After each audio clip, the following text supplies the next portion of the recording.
ইসিসিএন private limited. আপনারা দেখছেন ইসিসিএন খবর। ইসিসিএন খবর, সবার মাঝে সবার সাথে।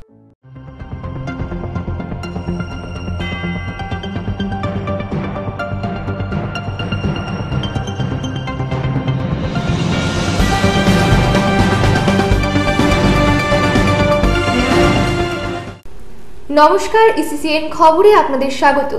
আপনাদের সাথে আমি অন্তরা। বিস্তারিত খবরে যাওয়ার আগে শুরুতেই হেডলাইন্স।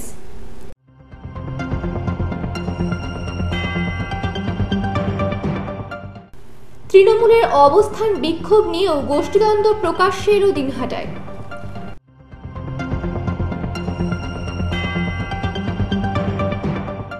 পঞ্চশহীদকে শ্রদ্ধা জানানো ফরওয়ার্ড ব্লক ও তৃণমূল কংগ্রেস।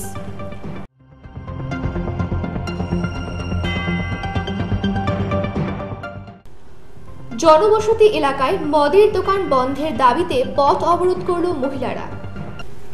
আসছি বিস্তারিত খবরে। কলকাতায় সিবিআই এর হানা নিয়ে তৃণমূল নেত্রী ধর্নার সমর্থনে দিনহাটায় তৃণমূলের পৃথক পৃথক অবস্থান বিক্ষোভকে ঘিরে দলের গোষ্ঠীদ্বন্দ্ব ফের প্রকাশ্যে চলে এলো। দিনহাটা শহরের সংহতি ময়দানে মূল তৃণমূলের দিনহাটা 1 ও 2 ব্লক কমিটির উদ্যোগে শুরু হয়েছে অবস্থান বিক্ষোভ। পাশাপাশি মূল তৃণমূল ও যুব তৃণমূলের দিনহাটা শহর ব্লক কমিটির উদ্যোগেও দিনহাটা সংহতি ময়দানে শুরু হয়েছে একইভাবে অবস্থান বিক্ষোভ। দলকে যখন ঐক্যবদ্ধ করতে তৃণমূল নেত্রী মমতা বন্দ্যোপাধ্যায় এবং যুব সংগঠনের সর্বভারতীয় সভাপতি অভিষেক বন্দ্যোপাধ্যায় যখন নানাভাবে চেষ্টা চালিয়ে যাচ্ছে, ঠিক তখন দিনহাটায় দলের গোষ্ঠীদ্বন্দ্ব এই বিক্ষোভ অবস্থানের মধ্য দিয়ে ফের প্রকাশ্যে চলে এলো। সোমবার বিকেল থেকে দিনহাটার শহরের সংহতি ময়দানে তৃণমূলের দিনহাটা 1 ও 2 ব্লক কমিটির উদ্যোগে শুরু হয়েছে অবস্থান বিক্ষোভ।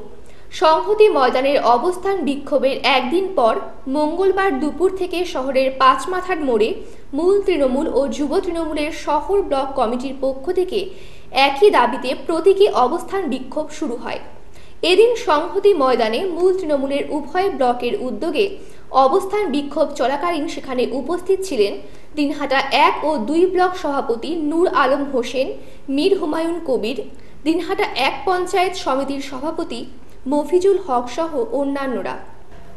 অপরদিকে শহরের পাঁচমাথার মোড়ে যুব তৃণমূলের অবস্থান বিক্ষোভে উপস্থিত ছিলেন মূল তৃণমূলের শহর ব্লক সভাপতি অসীম নন্দী, যুব সংগঠনের শহর ব্লক সভাপতি অজয় রায়, কাউন্সিলর গৌরশঙ্কর মাহেশ্বরী, যুব তৃণমূলের দিনহাটা 1 ব্লক আহ্বায়ক নারায়ণ শর্মা, মূল তৃণমূলের দিনহাটা 1 ব্লক কার্যকরী সভাপতি বিশ্বনাথ দে আমিন প্রমুখ।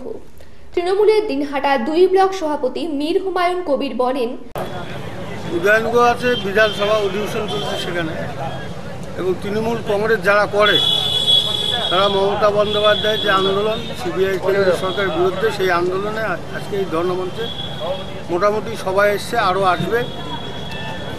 আন্দোলনে সবাই আছে। শহরের মধ্যে অনুষ্ঠান, কিন্তু শহর ব্লকেরই নেতৃত্বরা নেই, সেটা হয়তো অন্য কাজে ওনারা ব্যস্ত আছে।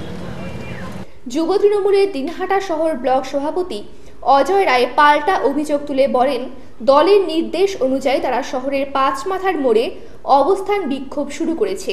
সেই অবস্থান স্থলে শহর ব্লকের তৃণমূল যুব তৃণমূলের কর্মী সমর্থকরা সকলেই হাজির রয়েছেন। তিনি বলেন, দিনহাটা 1 ও 2 ব্লক কমিটির পক্ষ থেকে শহরের সংহতি ময়দানে দলের পক্ষ থেকে যে অবস্থান বিক্ষোভ শুরু হয়েছে সেটাই বেআইনি। ইসিসিএন খবর, দিনহাটা। শহীদ পরিবারগুলিকে সঙ্গে নিয়ে অন্যান্য বছরের মতো এবছর পঞ্চশহীদ দিবস পালন করল সারা ভারত ফরওয়ার্ড ব্লক।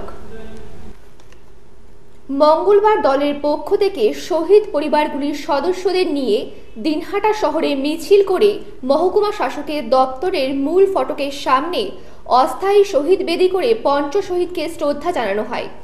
এদিন সারা ভারত ফরওয়ার্ড ব্লক দলের পক্ষ থেকে দিনহাটা শহরের বলরামপুর রোডের চড়ক পূজার মাঠ থেকে শহীদ পরিবারগুলিকে সঙ্গে নিয়ে দলের নেতৃত্বরা মিছিল করে দিনহাটার মহকুমা শাসকের দপ্তরের মূল ফটকের সামনে উপস্থিত হয়। সেখানে দলের শহীদ দিবস পালনের অনুষ্ঠানে উপস্থিত ছিলেন দলের রাজ্য সম্পাদক নরেন চট্টোপাধ্যায়, রাজ্য সম্পাদক মণ্ডলীর সদস্য প্রাক্তন বিধায়ক গোবিন্দ রায়, কোচবিহার জেলা সভাপতি প্রাক্তন বিধায়ক দীপক সরকার, দলের কোচবিহার জেলা সহ সভাপতি দুলাল গো, জেলা সম্পাদক প্রাক্তন বিধায়ক অক্ষয় ঠাকুর, বিধায়ক নগেন রায়, প্রাক্তন সাংসদ নৃপেন রায়, দলের কোচবিহার জেলা সম্পাদক মণ্ডলীর সদস্য দেবাশিস বণিক, যুবলীগের রাজ্য সম্পাদক আব্দুর রউফ প্রমুখ। নরেন চট্টোপাধ্যায় বলেন, 2008-এর 5ই ফেব্রুয়ারি দিনহাটায় আইন অমান্য আন্দোলনে যিনি নেতৃত্ব দিয়েছিলেন, আজ তিনি শহীদদের ভুলে গিয়ে দিদির ভজনা করতে ব্যস্ত। সভায় জেলা সম্পাদক প্রাক্তন বিধায়ক অক্ষয় ঠাকুর উদয়ন গুহর নাম উল্লেখ না করে বলেন, যিনি বাবার আদর্শকে ভুলে যেতে পারেন তার কাছে শহীদদের ভুলে যাওয়া বড় বিষয় নয়। এদিন দলের পক্ষ থেকে শহীদ পরিবারগুলির হাতে সাহায্যের হাত বাড়িয়ে দেওয়া হয়। ইসিসিএন খবর, দিনহাটা। জনবসতি এলাকায় মদের দোকানের বিরুদ্ধে এবার পথে নামল মহিলারা। দিনহাটা শহরের মদনমোহন বাড়ি বাইপাস এলাকার মহিলারা মঙ্গলবার দুপুরে পথ অবরোধ করে। প্রায় ঘণ্টাখানেক অবরোধ চলাকালীন খবর পেয়ে পুলিশ সেখানে যায়। আন্দোলনকারী মহিলাদের সাথে কথা বলেন। পুলিশের আশ্বাসের পর বেলা 3:45 নাগাদ পথ অবরোধ উঠে যায়। এলাকার মহিলাদের কণা দাস, রেবা রায়, ভগবতী বর্মন প্রমুখ বলেন, জনবসতিপূর্ণ এলাকায় মদের দোকান গজিয়ে উঠেছে। সংশ্লিষ্ট এলাকার আশেপাশে রয়েছে 2টি প্রাথমিক স্কুল ছাড়াও কলেজ ও একটি ধর্মস্থান। অবৈধ মদের দোকান বন্ধ করতে ইতিপূর্বে মহিলারা দোকানে ভাঙচুর ছাড়াও পুলিশের কাছে লিখিতভাবে অভিযোগ জানান। জনবসতিপূর্ণ এলাকায় অবিলম্বে মদের দোকান বন্ধ না করলে বাসিন্দারা দুর্বার আন্দোলনে নামার হুমকি দেন। আজকে আমরা কর্মসূচি দিচ্ছি, যারা এই দোকানে এই মদের দোকানকে কেন্দ্র করে আমরা এর আগে থানায় এসডিও চেয়ারম্যান সবাইকে অভিযোগ জানিয়েছি, তারপরে এরা কিন্তু এখন পর্যন্ত কোনো স্টেপ নেয়নি। যার জন্য আজকে আমরা দেখলাম আবার মদের দোকানটা খুলেছে, আমরা সেই জন্য সিদ্ধান্ত নিয়েছি অবরোধের। তাই এখন অবরোধের যেহেতু প্রশাসন এসেছে আমাদের আশ্বস্ত করেছে যে আমরা দোকানটা বন্ধ করব, আমরা প্রশাসনের কথায় আশ্বস্ত হয়ে আপাতত আজকের মতো অবরোধটা তুলে নিচ্ছি। যদি বন্ধ না হয় আমরা এরপরে বৃহত্তর আন্দোলনে নামবো। ইসিসিএন খবর, দিনহাটা। উদয়ন গুহ ছাড়াই দিনহাটায় শহীদকে শ্রদ্ধা জানালো মূল তৃণমূল। মঙ্গলবার দিনহাটা মহকুমা শাসকের দপ্তরের মূল ফটকের সামনে দলের পক্ষ থেকে অস্থায়ী শহীদ বেদিতে মাল্যদান করে শহীদকে শ্রদ্ধা জানানো হয়। এদিন তৃণমূলের পক্ষ থেকে মহকুমা শাসকের দপ্তরের মূল ফটকের সামনে শহীদদের শ্রদ্ধা অনুষ্ঠানে বিধায়ক উদয়ন গুহ উপস্থিত না থাকলেও অন্যান্যদের মধ্যে উপস্থিত ছিলেন দলের দিনহাটা শহর ব্লক কমিটির সভাপতি অসীম নন্দী, কার্যকরী সভাপতি বিশু ধর, জেলা সাধারণ সম্পাদক পার্থনাথ সরকার, যুব তৃণমূলের শহর ব্লক সভাপতি অজয় রায়, দলের দিনহাটা 1 ব্লক কার্যকরী সভাপতি বিশ্বনাথ দে আমিন প্রমুখ। দলের পক্ষ থেকে এই দিনে শ্রদ্ধা জ্ঞাপন অনুষ্ঠানে বক্তব্য রাখতে গিয়ে তৃণমূল নেতৃত্ব বলেন, 2008 সালের 5ই ফেব্রুয়ারি দিনহাটা মহকুমা শাসকের দপ্তরে জনগণের দাবি নিয়ে আইন অমান্য চলাকালীন সেখানে তৎকালীন সিপিএম সরকারের পুলিশের গুলিতে 5 জনের মৃত্যু হয়। এই ঘটনায় সেদিনের পুলিশকে দায়ী করেন তৃণমূল নেতৃত্ব। এদিন শহীদ স্মরণ সভার আগে শহরের শহীদ কর্নার থেকে একটি মিছিল বের করে মহকুমা শাসকের দপ্তরের সামনে হাজির হয়। ইসিসিএন খবর, দিনহাটা। এখন বিরতি, ফিরছি বিরতির পর আরো খবর নিয়ে, আপনারা দেখতে থাকুন ইসিসিএন খবর। ফিরে এলাম বিরতির পর। একদিন নিখোঁজ থাকার পর তোরসা নদী থেকে উদ্ধার হলো এক মাধ্যমিক পরীক্ষার্থীর দেহ। মঙ্গলবার বিকেলে কোচবিহার শহর লাগোয়া হরিণচৌড়া এলাকায় তোরসা নদী থেকে ওই মাধ্যমিক পরীক্ষার্থীর দেহ উদ্ধার হয়। পরিবার সূত্রে জানা গিয়েছে, ওই মাধ্যমিক পরীক্ষার্থীর নাম শান্তনু ভট্টাচার্য। তার বাড়ি কোচবিহার শহরের রবীন্দ্রনগর এলাকায়। সে বিবেকানন্দ বিদ্যাপীঠের ছাত্র। গতকাল বিকেল থেকে শান্তনু নিখোঁজ ছিল। অনেক খোঁজাখুঁজির পরেও তাকে না পাওয়া যাওয়ায় কোতোয়ালি থানায় একটি মিসিং ডায়েরি করে পরিবারের লোকজন।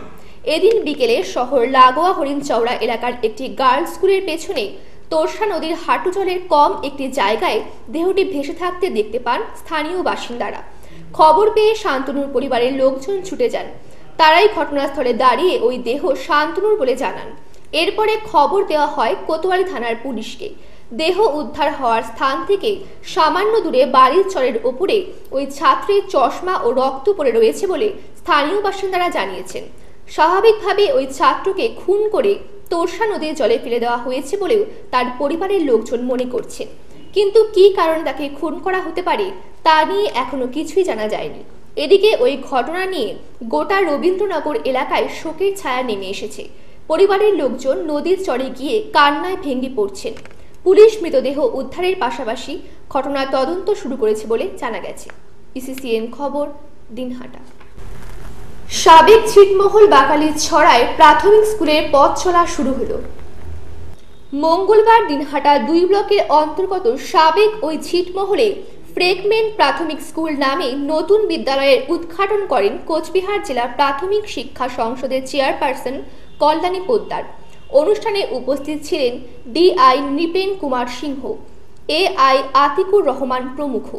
এদিনের অনুষ্ঠানে বক্তব্য রাখতে গিয়ে জেলা প্রাথমিক শিক্ষা সংসদের চেয়ারপারসন কল্যাণী পোদ্দার বলেন, ভারত বাংলাদেশের মধ্যে ছিটমহল বিনিময়ের পর নতুন নতুন গ্রামগুলির সকল শিশুদের প্রাথমিক শিক্ষার আঙ্গিয়া নিয়ে আসতে এদিন সাবেক ওই ছিটমহলে ফ্রেগমেন্ট প্রাথমিক স্কুল নামে নতুন বিদ্যালয়ের শুভ সূচনা হয়। নতুন এই স্কুলে ইতিমধ্যে প্রায় 100 জন ছাত্রছাত্রী ভর্তি হয়েছে বলে তিনি উল্লেখ করেন। এছাড়াও 4 জন শিক্ষক নিয়োগ করা হয়েছে। প্রাথমিকভাবে টিনের ঘর তৈরি করে স্কুল শুরু হলেও স্কুলের বিল্ডিং করার জন্য 25 লক্ষ টাকা বরাদ্দ রয়েছে। খুব শীঘ্রই কাজ শুরু হবে বলে তিনি জানান। অনুষ্ঠানে কল্যাণী দেবী স্থানীয় বাসিন্দাদের কাছে স্কুলের পঠন পাঠনকে সুন্দর করে তুলতে এলাকার সকলের সহযোগিতা চান। ইসিসিএন খবর, দিনহাটা। ইসিসিএন খবর এখনকার মতন এ পর্যন্তই। আপনারা দেখতে থাকুন ইসিসিএন খবর, সবার মাঝে সবার সাথে।